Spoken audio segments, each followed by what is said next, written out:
falei, tem essas nuances aí, né? Essas situações aí, mas de maneira geral, tirar a própria vida é tirar algo que não é seu, porque a vida pertence ao Senhor. Exatamente, pertence ao Senhor, tá bom? Então, profundo sentimento de fracasso em relação ao motivo pela qual desejou tirar a sua própria vida. O suicídio normalmente estabelece um legado de depressão, fracasso e bancarrota na linhagem. Ou seja, não afeta só você, afeta as suas gerações. Então é algo muito forte isso aqui, tá? E precisa ser repreendido, precisa haver posicionamento. Fechar as portas espirituais foram abertas na família, ou pelo menos na pessoa que está recebendo libertação, e nas suas gerações posteriores, né, seus filhos e netos, e repreender os demônios que estão agindo na família, fazendo uma oração intercessória em nome da família, pelos pecados dos familiares que levaram com que esse demônio se perpetuasse através das gerações. Pastor, imagina um pai e uma mãe quando um filho, né, se suicida. Terrível. Uma doença. Dor absurda, né? Um dia morreu um menino aqui, né, de 29 anos. Teve uma época aqui em Moarama, vocês sabem, né? Em 8 dias se suicidaram 6 pessoas. Terrível, gente. Terrível. Eles não divulgam para não piorar, né, a situação. Mas, infelizmente, é um dos grandes males do nosso século, né? Segundo o pastor Canuto, Moarama é uma cidade amaldiçoada porque ela tem sangue. Tem bastante. Não só Moarama, né? Várias cidades, né, tiveram muitos mortos. Teve aquele episódio aqui na praça, né? O diabo se sente no direito de afligir as pessoas porque houve vários sacrifícios que envolveram sangue. Também os indígenas, exatamente. Os indígenas fazem muito isso, sacrifícios humanos, então tudo isso. O México, por exemplo, é um país que teve muitos sacrifícios humanos de origem indígena, né? Os astecas, os maias. Você vai lá fazer as visitações nas ruínas, nos sítios arqueológicos, você fica de cara, os caras começam a contar o que acontecia, arrancava o coração, matava as virgens e tal. Então, tu sente que o México, por exemplo, é um dos países que tem altíssimo índice de assassinatos e crimes de sangue. Por quê? Porque isso já vem ao longo de milhares de anos, onde o diabo se sente no direito de destruir as pessoas. Por exemplo, tem a cidade mais violenta do mundo, que é a Ciudad Juárez. Morre de 11 a 15 pessoas por dia. Nessa cidade. Ciudad Juárez. Uma cidade bem na fronteira, no norte do México. Eu já fui nessa cidade. Na fronteira com os Estados Unidos. Por causa do tráfico de drogas também, né? Claro que a causa também é o tráfico, principalmente a briga entre as gangues e tal. Horrível a cidade. Tudo. Feia, horrível. É a cidade mais violenta do mundo. Morre de 11 a 15 pessoas diariamente.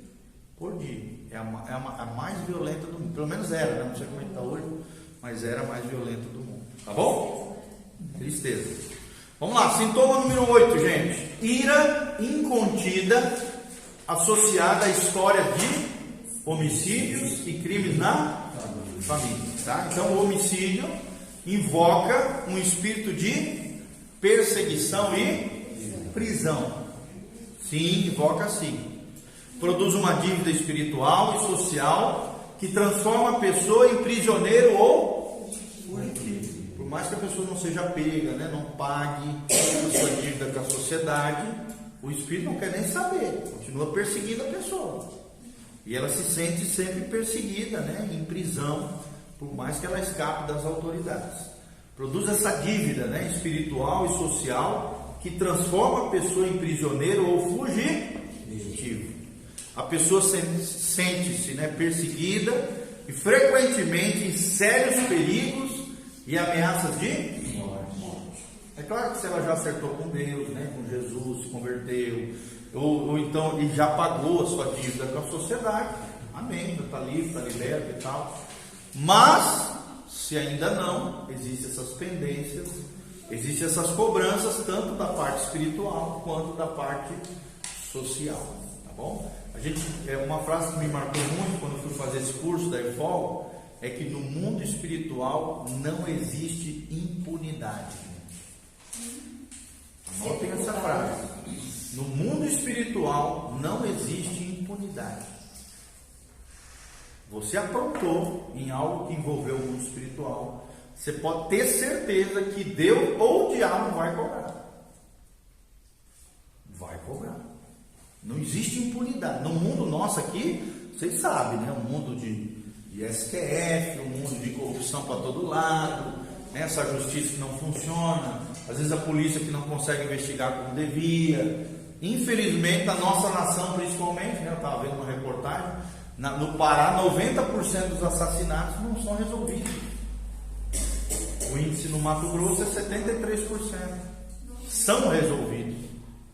Ou seja, 27% não são. No Pará é 90%. Não são. Aqui, graças a Deus, o índice é bem menor, né? Paraná, Santa Catarina, São Paulo, aqui é primeiro mundo, quase, né? Em nome de Jesus. Mas ainda tem impunidade, sim ou não? E muita. Agora imagine esses lugares mais inóspitos. Só que no mundo espiritual, gente, não existe impunidade. Fala comigo. No mundo espiritual, não existe impunidade. Então, o que você aprontar nele, vai haver recompensa, vai haver cobrança. Deus está vendo. E outra coisa, os demônios também estão vendo. Isso aí é referente aos dois reinos. Aos dois reinos, vale para os dois reinos. Exatamente. Porque Deus cobra a nível de juízo e o diabo cobra a nível de legalidade. Ah, não, você que aprontou, está no mundo das trevas, está na escuridão aqui no trevoso, então o príncipe das trevas tem acesso, tem legalidade. Às vezes não dá para ele, dá para a geração assim. Aonde, né, o Frank Peretti, ele diz naquele livro, os três campos, as três dimensões da batalha espiritual, ele diz, onde há trevas morais e espirituais, Satanás, o príncipe das trevas, tem acesso. Tem treva espiritual, tem treva moral, o diabo tem acesso. Ali que ele vai entrar. Ali a porta é dele. E ele vai entrar com tudo. Ele não pede licença. Ele não é cavaleiro igual ao Espírito Santo. Ele entra com tudo, com os dois pés. Entra arrebentando, arregaçando. Entra mesmo. Tá bom? E aí, pastor, eu estava vendo um testemunho do pastor na internet, ele contando que as pregações dele, ele fazia milagres nas pregações dele, mas ele estava no adultério e estava fazendo as coisas. Aí ele queria ver o que está acontecendo, 2 anos, aquele jeito, ele foi acertar. Sei que um dia apareceu um anjo para ele, falou que ele ia acertar no juízo, que aquela espada ia acertar com ele. Olha lá. No juízo ele ia. Isso, com certeza, tá? Pode até passar impune aqui na terra, mas lá na eternidade, a Bíblia diz: ao homem está ordenado morrer uma só vez, e logo após isso vem o quê? Juízo. Nós seremos julgados pelo que fazemos. Então vamos lá, continuando. Cada homicídio é um pacto de sangue. Com quem? O espírito de morte. O vingador do sangue matará o homicida. Ao encontrá-lo, o matará. Espiritualmente, aqui o vingador do sangue são os demônios. Claro que aqui está falando de vingadores físicos, né? Pessoas, mas também vale para o mundo espiritual. Satanás, os demônios. O espírito de morte passa a influenciar ou se manifestar na pessoa através de episódios de, olha só, observa aqui os efeitos: ira incontida, ódio irracional, caracterizado pelo desejo de matar, impondo assim uma tendência cada vez maior ao quê? Criminalidade. Você pode ver, a pessoa quando começa a matar, um matador cada vez vai se doidando mais, né? Se ela não tem um freio de Deus, um freio moral, um freio espiritual, arrependimento, contrição do espírito, novo nascimento, a Bíblia diz: um mal, né? Um pecado chama outro pecado, um abismo chama outro abismo. Cada vez a pessoa vai piorando e a tendência é cada vez maior à criminalidade. Olha o que diz aqui, Provérbios, só para fechar aqui, daí já te passo. Provérbios 28:17: o homem carregado do sangue de qualquer pessoa fugirá até a cova, ou seja, até morrer, vai ficar fugindo. e ninguém o detém. Fala, querido. Hoje eu tive uma conversa, uma pessoa que eu tenho na liberdade, e ela contando que um fato que aconteceu na casa dela no final de semana, com uma filha dela. Então já não é, ela vem me contando, eu venho ligando algumas coisas. Então esse último fato foi bem difícil. Ela falou assim, que numa discussão lá do nada, a moça, para mim foi uma manifestação, né? Ela virou para a mãe, desligar tudo, e ela pediu ajuda, assim, desesperadamente. Eu preciso de ajuda. Eu tenho uma grande necessidade de matar, de furar alguém, de ver sangue, sabe? Isso é um demônio, sem dúvida. Desespero para a mãe, né? Sim. Aí eu fiquei assim, porque as atitudes dela é bem assim de rebeldia mesmo, né? Uma coisa puxa a outra, né? Uma coisa puxa a outra. Aí ela ficou assustada, assim. Sim. Falou, Elisa, eu não sabia o que fazer, porque eu vi nos olhos dela uma fúria descontrolada, né? Aí pra mim. Aí você foi uma pode manifestação. indicar para ela procurar ou a Carmen aqui, ou a Maria das Graças, ou o pastor Matias. São os 3 caras mais feras aqui nessa área de libertação. Se tiver demônio, eles metem a mão na cabeça e já sai na hora. Entendeu? E geralmente é demônio. Essas características, quando clamam por sangue, por ódio, por matar pessoas, geralmente a pessoa já está. Ou ela está, ou é alguma coisa, né, que passa de pai para filho através das gerações, né? Ou às vezes é um envolvimento que ela teve com feitiçaria e coisas barra pesadas, que é muito comum hoje em dia, né? Principalmente a meninada, vai lá, faz um trabalho para pegar o namorado da outra, o marido da outra, da ciclana.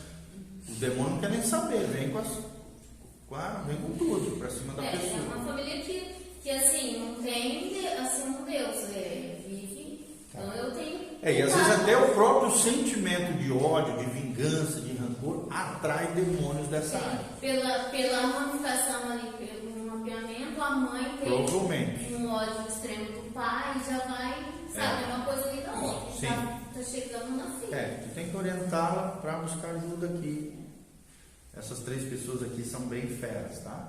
Ou qualquer um de nós, mas assim, a gente sempre indica os 3 porque eles são mais especialistas nessa área e Deus dá uma graça maior para eles nessa área. Tá? O pastor Matias mesmo é impressionante. É tremendo. Nessa área de libertação eu nunca vi um cara igual a ele. Nunca vi. Eu fui pastor auxiliar do ladinho dele, só vendo as ondas. Jesus, vi cada coisa que aquele homem é uma coisa extraordinária, tá bom? Vamos lá então. As consequências de um homicídio também podem se tornar o quê? Implacáveis na família e na descendência do criminoso, ou seja, vem consequências, como por exemplo Joabe, né? Chefe do exército de Israel, em um ato injusto de vingança, assassinou friamente Abner, que era o general de Saul, que acabara de se aliar a Davi, o rei Davi, que tinha tomado posse, né, do reino, do reino ali, né, de Hebron, ali, aquela região. O próprio Davi mencionou a maldição que passara a vigorar sobre Joabe. Joabe era um dos grandes líderes ali do exército, dos valentes de Davi. Tá? Então, olha só, 2 Samuel 3, 26 e 29, a Bíblia diz: inocente para sempre, diz Davi, né? Sou eu diante de Deus, e o meu reino para com o Senhor, no tocante ao sangue de Abner, filho de Ner, que era esse general de Saul que tinha feito uma aliança com Davi. Caia ele sobre a cabeça de Joabe e sobre toda a casa de seu pai, que nunca falte na casa de Joabe quem tenha fluxo aqui de sangue, né? Menstruação contínua, coisas desse tipo, incontinência, né? Nessa parte, ou quem seja leproso, que era a doença terrível da época, vocês sabem, ou quem se atenha ao bordão. Aqui são pessoas coxas, pessoas deficientes físicas. Ou quem cai a espada, assassinado, né? Mortos. Ou quem necessite de pão, miséria, pobreza, bancarrota. Então você vê várias situações como consequência. Uma oração. Na verdade, ele liberou uma palavra que se concretizou na vida da família de Joabe. Por quê? Porque Joabe matou um cara que tinha feito uma aliança com Davi, e Davi prometeu não matá-lo. Mas ele se rebelou contra Davi e matou um cara injustamente, sendo que havia um pacto do rei com ele para não matá-lo. O cara se rebelou, né? Foi contra o rei, foi lá e matou o cara. Então Davi falou: esse sangue não vai cair sobre mim, vai cair sobre você, sobre a tua casa, sobre a tua família, e lançou essa maldição. E Deus respaldou essa maldição, porque Davi era profeta também, era rei, profeta, né? E era um cara que tinha uma autoridade também no mundo espiritual, além da autoridade real. Era um adorador, era alguém conectado com Deus. Então aqui, ó, apesar de seus familiares não terem nenhuma responsabilidade direta, eles sofreriam consequências. Sim ou não, gente? Sim. Isso afeta a família, os familiares? Sim. Claro, afeta todos, os pais, os irmãos, todo mundo. Davi interpretou espiritualmente a situação, esclarecendo que muitos descendentes de Joabe sofreriam doenças venéreas, lepra, aleijamentos, morte por assassinato e mendicância, né? Pobreza, que bancarrota. Joabe, então, teria a infelicidade de presenciar as consequências do seu crime de sangue na sua própria família e descendentes. Então, tem consequência matar injustamente alguém? É diferente da autodefesa, tá, gente? Quando você está na tua casa, protegendo seus familiares, seus entes queridos, o seu patrimônio, um cara pula lá para te roubar, para saquear, para aprontar alguma coisa contra a tua família. A autodefesa tem respaldo bíblico. A Bíblia respalda isso, está lá no Deuteronômio, na Torá, nas leis de Deus, respalda a autodefesa, né? A defesa da sua própria existência e dos seus entes queridos, dos seus familiares. Ou qualquer tipo de injustiça absurda, por exemplo, você é um policial, ou você tem uma arma e está vendo uma mulher sendo estuprada, aí você chega lá, o cara tem que continuar estuprando, aí você tem que meter bala no cara, porque uma injustiça maior, uma vida está sendo ameaçada, um injusto, né? O cara não está nem aí, é um homem violento, você tem que, mas mesmo assim vai vir consequências, no mínimo emocionais. Isso aí já vai na família? Não acontece isso aqui, porque aqui ele está contando um episódio de um assassinato totalmente injusto, que não tem base nenhuma de justiça, a não ser uma maldade de um homem contra um outro homem. Porque meu pai foi policial.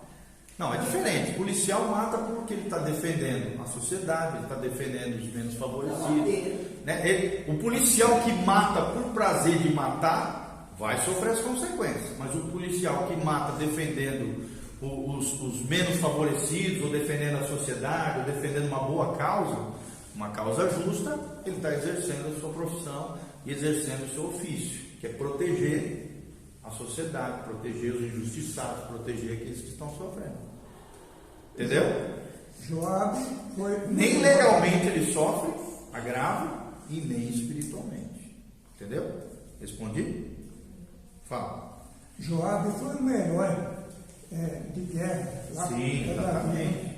E Davi chegou depois... Ele era o general de Davi, né?